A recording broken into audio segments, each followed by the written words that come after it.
вбачаємо те, що в законі виписано 5 років період створення Державного бюро розслідувань. 5 років – це те, де слідство по високопосадовцям, а якраз особливо значима частина розслідування боротьби з корупцією будуть розслідувати слідчі органів прокуратури. Але це слідство буде задіяно в плані розслідування і в Службі безпеки, і в Міністерстві внутрішніх справ, і в податковій міліції.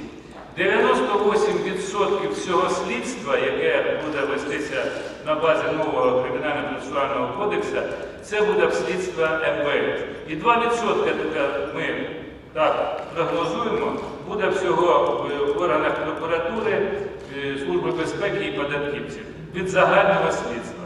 От такі відсотки, такі дані ми прогнозуємо.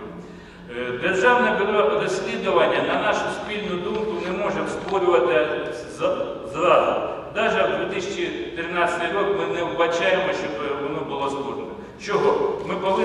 Ми повинні попрацювати в рамках нового Кримінально-процесуального кодексу, напрацювати його практичну діяльність, в подальшому узагальнити процес як досудового слідства, так і судочинства, виявити всі нюанси стиковки оперативно-розшукової діяльності, контррозвідувальної діяльності, з урахуванням тих повноважень, які мають слідчі розширені, які мають прокурори як процесуальні керівники, і які будуть мати нові повноваження слідчі судді.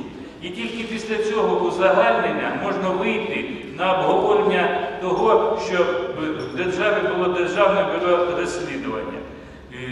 Ми сьогодні будемо працювати без альтернативи. 20 листопада не буде вже чіткої альтернативи, яка була раніше. Буде чітка категорія кримінальних справ прокуратури, категорія кримінальних справ МВС, СБУ і податківців.